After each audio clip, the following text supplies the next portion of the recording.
প্রাণপ্রিয় শিক্ষার্থীবৃন্দ, তোমাদের সকলকে স্বাগত জানাচ্ছি।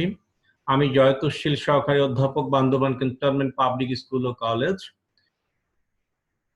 2020-21 সালের একাদশ শ্রেণীর শিক্ষার্থীদের উদ্দেশ্যে বলছি, আজকে আমি তোমাদেরকে জীববিজ্ঞান বিষয় প্রথম পত্রের অধ্যায় 1 থেকে cell and its structure, lecture 3 typical plant cell, একটি আদর্শ উদ্ভিদ কোষ সম্পর্কে মূলত পড়াবো। একটু লক্ষ্য করো প্রাণপ্রিয় শিক্ষার্থীবৃন্দ, ইতিমধ্যে আমি তোমাদেরকে ইন্ট্রোডাক্টরি ক্লাস সহ 3টি ক্লাস দিয়েছি। এটি আমার lecture number 3 but class number 4। কিভাবে ইন্ট্রোডাক্টরি ক্লাসটাকে আমি নাম্বারিং করিনি, সুতরাং এটা আমার প্রকারান্তরে 4র্থতম ক্লাস। তোমরা একটু খেয়াল করো, একটি আদর্শ উদ্ভিদ কোষের গঠন সম্পর্কে আমি আলোচনা করছি। প্রিয় শিক্ষার্থীবৃন্দ, প্লিজ অ্যাটেনশন। সব উদ্ভিদ যেমন একরকম নয়, সব উদ্ভিদ কোষও একই রকম নয়। এমনকি একটি বহুকোষী উদ্ভিদের বিভিন্ন টিস্যুর কোষও ভিন্নতর বৈশিষ্ট্য মণ্ডিত হয়। তোমরা কোষ, কোষের সমষ্টি টিস্যু বা কলা, এবং কলার সমষ্টি অঙ্গ, অঙ্গের সমষ্টি তন্ত্র কিংবা অঙ্গতন্ত্র, বিষয়টা ইতোমধ্যে জেনেছ। কি বলছে একটু লক্ষ্য করো, একটি বহুকোষী উদ্ভিদ, হ্যাঁ, বহুকোষী উদ্ভিদের বিভিন্ন টিস্যু, এই টিস্যুর অন্তর্ভুক্ত যে কোষগুলো, যেহেতু কোষ মিলিতভাবে টিস্যু গঠন করে, সেই কোষগুলোও ভিন্নতর বৈশিষ্ট্যমণ্ডিত হয়ে থাকে। তোমরা ভাজক টিস্যু, স্থায়ী টিস্যু, সেখানে আবার বিভিন্ন টিস্যুর প্রকারভেদ আছে, পেরেনকাইমা, কোলেনক্লামা, স্ক্লেরেনকাইমা, এই ধরনের বিষয়গুলো তোমরা ইতিমধ্যে শুনেছো। সুতরাং টিস্যুর যে ভিন্নতা হয় সেটা আমরা বা তোমরা জানো। কাজেই কোনো একটি নির্দিষ্ট কোষে, কোষের সব গঠন উপাদান ও ক্ষুদ্রাঙ্গ নাও থাকতে পারে। এই কথাটা একটু লক্ষ্য করো। যেহেতু জীববৈচিত্র্য রয়েছে, প্রাণী বৈচিত্র্য রয়েছে, উদ্ভিদ বৈচিত্র্য রয়েছে, সুতরাং তাদের মধ্যে কোষের ভিন্নতা, টিস্যুর ভিন্নতা, এটা তো খুবই স্বাভাবিক। তো কি বলছে, একটি আদর্শ উদ্ভিদ কোষের গঠন বলছে। উদ্ভিদ তো বিভিন্ন ধরনের, তাহলে আমরা আদর্শ উদ্ভিদ কোষটা কিভাবে ডিটারমিনেট করব? দেখো কি বলছে, এমনকি একটি বহুকোষী উদ্ভিদের বিভিন্ন টিস্যুর কোষও ভিন্নতর বৈশিষ্ট্য মণ্ডিত হয়। কাজেই কোনো একটি নির্দিষ্ট কোষ, ইয়েস, স্পেসিফিক যে কোনো উদ্ভিদের একটি কোষ তুমি নিবা, সেখানে সব গঠন উপাদান কিংবা অর্গানেলস, যেটা ক্ষুদ্রাঙ্গ যেগুলো, নাও থাকতে পারে। তাই কি করা হয়েছে, বর্ণনার সুবিধার্থে তাই একটি কোষে সব উপাদান ও ক্ষুদ্রাঙ্গের উপস্থিতি ধরে নেওয়া হয়। তোমাকে আমি যে একটা টিপিক্যাল সেল দেখাবো, সেই টিপিক্যাল সেলে সাধারণত, এটা প্লান্ট সেলের কথাই বলছি, একটি প্লান্ট সেলের প্লান্ট সেলে যে ধরনের ক্ষুদ্রাঙ্গগুলো পাওয়া যায় সবকিছু এনে সেখানে কমন নিয়ে এটার উপস্থিতি ধরেই তোমাকে দেখাচ্ছি। তার মানে এটা না তুমি যে কোনো উদ্ভিদ থেকে একটি সেল নিয়েছো, সেই সেলটা তুমি অ্যানালাইসিস করছো এবং আমি যা দেখেছি সব ধরনের উপাদান, ক্ষুদ্রাঙ্গ বলো সেখানে পাবা, এমনটি নয়। আর আমার লেসনটা যেহেতু আদর্শ উদ্ভিদ কোষ, তাই আমি তোমাকে সচরাচর বিভিন্ন ধরনের উদ্ভিদের কোষে যা যা উপাদান পাওয়া যেতে পারে সবগুলোকে কমন নিয়ে আমি আজকে এটার ব্যাখ্যাটা দিচ্ছি। এবং এইভাবে যে একটি প্ল্যান্ট সেল কল্পনা করা হয় সেটি হলো টিপিক্যাল প্ল্যান্ট সেল। বলছে দেখো, বর্ণনার সুবিধার্থে তার একটি কোষে সব উপাদান ও ক্ষুদ্রাঙ্গের উপস্থিতি ধরে নেওয়া হয়, যাকে বলা হয় আদর্শ উদ্ভিদ কোষ। আমি আরেকবার স্লাইডটা পড়ছি। সব উদ্ভিদ যেমন একরকম নয়, সব উদ্ভিদ কোষও একই রকম নয়। এমনকি একটি বহুকোষী উদ্ভিদের বিভিন্ন টিস্যুর কোষও ভিন্নতর বৈশিষ্ট্য মণ্ডিত হয়। কাজেই কোনো একটি নির্দিষ্ট কোষে কোষের সব গঠন উপাদান ও ক্ষুদ্রাঙ্গ নাও থাকতে পারে। বর্ণনার সুবিধার্থে তাই একটি কোষে সব উপাদান ও ক্ষুদ্রাঙ্গের উপস্থিতি ধরে নেওয়া হয়, যাকে বলা হয় আদর্শ উদ্ভিদ কোষ। প্রিয় শিক্ষার্থীবৃন্দ, লক্ষ্য করো, একটা আদর্শ উদ্ভিদ কোষ প্রধানত নিম্নলিখিত অঙ্গ ও অঙ্গাণু নিয়ে গঠিত। কি বলছে, আমরা প্ল্যান্ট সেল পড়ছি, টিপিক্যাল প্ল্যান্ট সেল। নাম্বার 1, কোষ প্রাচীর, সেল ওয়াল বলি আমরা। মনে রাখবে, কোষ প্রাচীরকে ইংরেজিতে আমরা সবসময় সদা সর্বদা সেল ওয়াল বলি। আমার জানা মতে এটার আর কোনো ইংরেজিতে পারিভাষিক শব্দ ইভেন বাংলাতেও নেই। বাংলাতে কোষ প্রাচীর এবং ইংরেজিতে সেল ওয়াল বলা হয়ে থাকে। নাম্বার 2 তে দেখো কোষ ঝিল্লি। কোষ ঝিল্লির অনেকগুলো পারিভাষিক শব্দ আছে, ইংরেজিতেও আছে, বাংলাতেও আছে। কোষ আবরণী বলে, কোষ পর্দা বলে, সেল মেমব্রেন বলে, বায়ো মেমব্রেন বলে, সাইটো মেমব্রেন বলে, এই ধরনের বেশ কিছু নাম আছে। কোষ ঝিল্লি, কোষ আবরণী, কোষ পর্দা, এইভাবে cell membrane, cyto membrane, bio membrane, এই ধরনের নামগুলো আছে। কোষ ঝিল্লির ক্ষেত্রে একাধিক নাম আমরা দেখতে পাই। 3 নম্বরে দেখো সাইটোপ্লাজম। আমি যখন কোষের গঠন পড়াবো বিস্তারিত, তখন সাইটোপ্লাজমের সংজ্ঞাটা দিব, ব্যাখ্যাও করব। নাম্বার 4 নিউক্লিয়াস এবং নাম্বার 5 আমরা দেখতে পাচ্ছি কোষস্থ নির্জীব বস্তু। চলো আমরা ডিটেইলস আলোচনা করি। দেখো আমি এখানে একটা ছক দিয়েছি।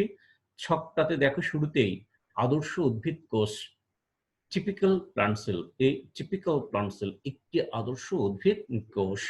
দুভাগে আমরা ভাগ করেছি তার গঠন উপাদানগুলোকে। প্রথমত জড় পদার্থ যেটা মূলত অপ্রোটোপ্লাজমীয়, এরপরে হচ্ছে কোষস্থ সজীব বস্তু যেটাকে আমরা প্রোটোপ্লাজম হিসেবে আখ্যায়িত করছি। প্রিয় শিক্ষার্থীবৃন্দ লক্ষ্য করো আমার লেফট হ্যান্ডে কি আছে, জড় বস্তু, উইথিন ব্র্যাকেট আমি যা লিখেছি জড় পদার্থ। রাইট হ্যান্ডে দেখো প্রোটোপ্লাজম, কোষস্থ সজীব বস্তু। কোষের সজীব উপাদানগুলোকে আমরা প্রোটোপ্লাজম বলে থাকি এবং জড় পদার্থ বা জড় বস্তুগুলোকে সচরাচর অপ্রোটোপ্লাজমীয় উপাদান হিসেবে আখ্যায়িত করা হয়ে থাকে। আসো জড় বস্তুগুলোর ব্যাখ্যা দিচ্ছি। কোষ প্রাচীর, সেল ওয়াল, কোষস্থ নির্জীব বস্তু বা এটাকে আমরা কি বলতে পারি, সেল ইনক্লুশনস হয়তো বা বলা যেতে পারে।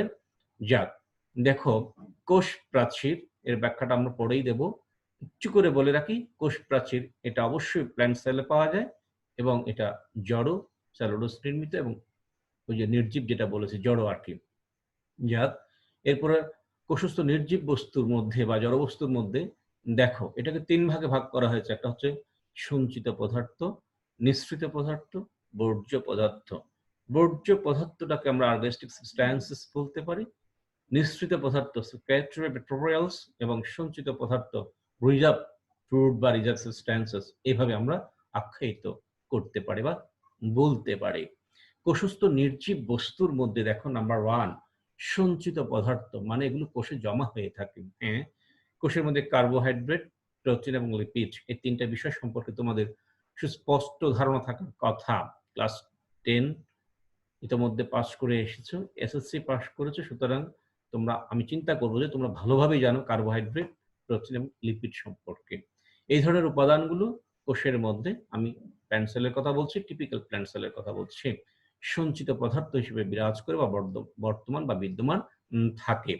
নিঃসৃত পদার্থ, কোষ থেকে কি কি পদার্থ নিঃসৃত হয়? নাম্বার 1 হরমোন, নাম্বার 2 তে দেখতে পাচ্ছি পিগমেন্ট, দেন এনজাইম, দেন নেকচার। খেয়াল কর, হরমোন গ্রিক হরমাও থেকে এসছে, বাংলা পারিভাষিক শব্দ করা হয়েছে প্রাণরস। অবশ্যই প্লান্ট সেলে বিভিন্ন ধরনের হরমোন, ফাইটো হরমোন আছে, তোমরা নামগুলো জানো। কয়েকটা নাম আমি বলছি, অক্সিন, জিবরেলিন, সাইটোকাইনিন, বিভিন্ন ফ্লাওয়ারিং হরমোন, অ্যাবসিসিক অ্যাসিড, এই জাতীয় বিভিন্ন হরমোন আছে, ইন্ডোল অ্যাসিটিক অ্যাসিড। যাই হোক, পিগমেন্টে আসো। পিগমেন্ট আমরা একটু খুলে বলি, বাংলা করে বলি। পিগমেন্ট রঞ্জক পদার্থ, রঙিন উপাদান। উদ্ভিদ দেহে বিভিন্ন ধরনের রং আছে, সেটা তোমরা সাদামাটা দৃষ্টিতে বুঝে থাকতে পারো বা বুঝে থাকো বা বোঝো। এনজাইম, এনজাইমটা একটা ব্যাখ্যা দাবি রাখে, যদিও এসএসসি লেভেলের মধ্যে এনজাইমটা শিখে আসার কথা। এনজাইম, এনজাইমের বাংলা হচ্ছে উৎসেচক। এনজাইমের বাংলা হচ্ছে উৎসেচক। উৎসেচকটা কি? এটা হলো প্রভাবক সেবা আমরা বলতে পারি। সাধারণত বিভিন্ন শারীরতাত্ত্বিক কার্য সম্পাদন করে থাকে এবং কাজ শেষে এরা সচরাচর বিনষ্ট হয়ে যায়। মনে রাখবা, all enzymes are protein but all proteins are not enzyme। তো যাই হোক, তোমরা যে বিভিন্ন এনজাইমের নাম শুনে থাকবে, লাইপেজ, আইসোমারেজ, সাইটোকাইনেজ, বিভিন্ন ধরনের এনজাইম আছে, বহুবিধ এনজাইমের নাম শুনেছো, দু একটা বললাম। নেকটার, এইটা একটু আমাদের জানার প্রয়োজন আছে। What is nectar? নেকটার বাংলাটা কি অনেকে হয়তো আমরা জানি না, অনেকে হয়তো আজকে জানবে। নেকটার বাংলা করা হচ্ছে মকরন্দ, ম ক বয়বিন্দু র দন্ত নয় দ, মকরন্দ, ম ক বয়বিন্দু র দন্ত নয় দ, মকরন্দ, নেকটার। তাহলে এটা কি?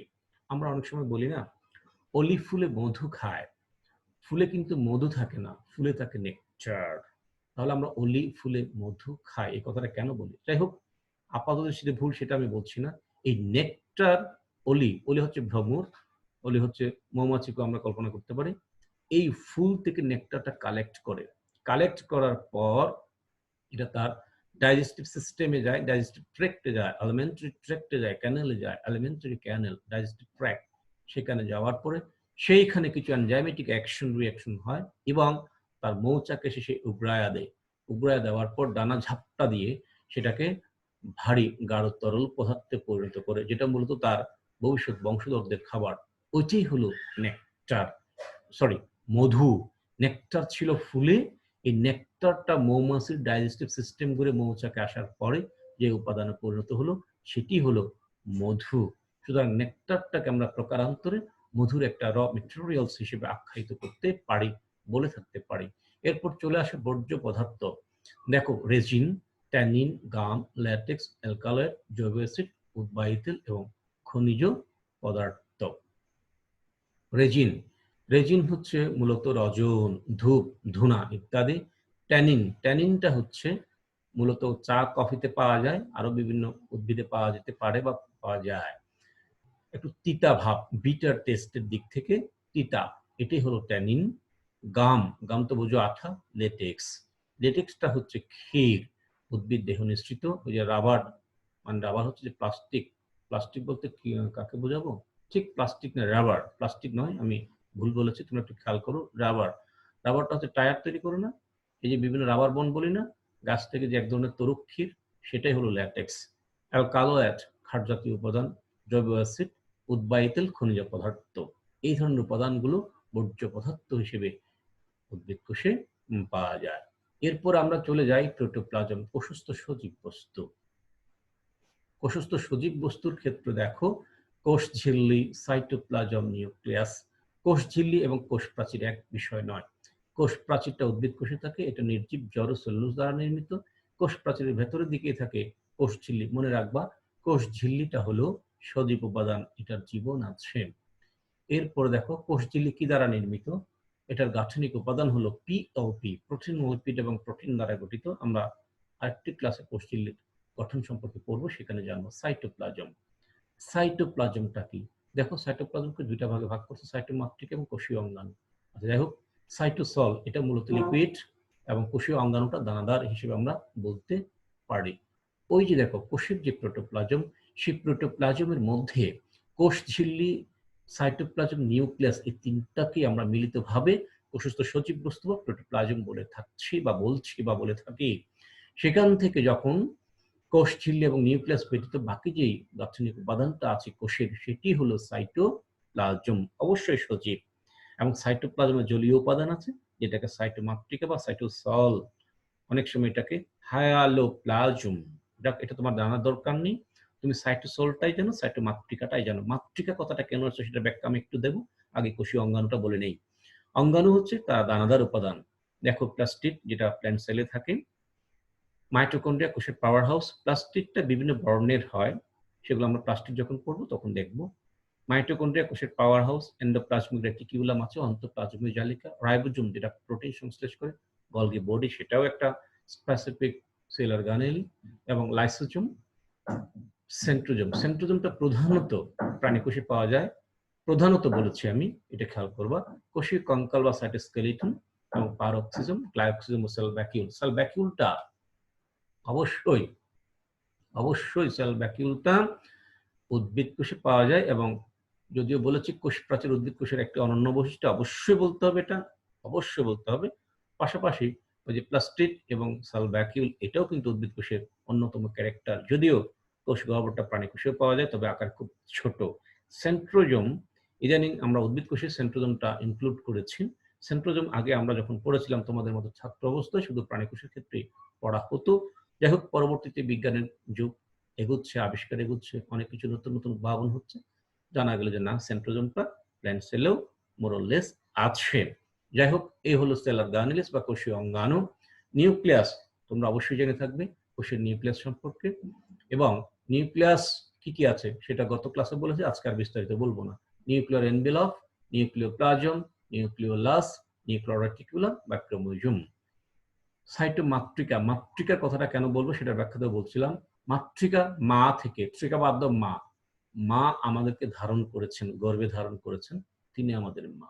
তাহলে কিন্তু কোষীয় অঙ্গাণুগুলো যে গঠন উপাদানের মধ্যে ছড়িয়ে ছিটিয়ে থাকে, সেই গঠন উপাদানটাই জলীয় পদার্থ, এটাই সাইটোসোল, এটাই সাইটোমাতৃকা। যেহেতু কোষীয় অঙ্গাণুগুলো ধারণ করে, তাই এটাকে সাইটোমাতৃকা হিসেবে বলা হচ্ছে। যাই হোক, দেখো ইলেকট্রন অণুবীক্ষণ যন্ত্র দৃষ্ট একটি আদর্শ উদ্ভিদ কোষের দ্বিমাত্রিক গঠন চিহ্নিত চিত্র, যা আমরা সামনাসামনি দেখতে পাচ্ছি, পাশাপাশি দেখতে পাচ্ছি, উপর থেকে দেখা যাচ্ছে না, এটা দ্বিমাত্রিক গঠন। দেখো কি বলছি, কূপ এটা দেখলাম, অবশ্যই এটা দেখতে পাচ্ছ কূপ। আমরা যখন কোষ প্রাচীর পড়বো তখন কূপটা আরো ক্লিয়ার হবে। মাইটোকন্ড্রিয়াল এক বচনে, কোষের পাওয়ার হাউস কোষ প্রাচীর, এটা উদ্ভিদ কোষের অনন্য বৈশিষ্ট্য। এরপর দেখো তোমরা এন্ডোপ্লাজমিক রেটিকুলাম, মসৃণ। মসৃণ বলতে দেখো এটার গায়ে কোনো দানাদার গঠন নেই, বাট এই যে দেখো এটা অমসৃণ, এন্ডোপ্লাজমিক রেটিকুলাম, এটার গায়ে দানাদার গঠন আছে, এগুলো মূলত রাইবোজোম।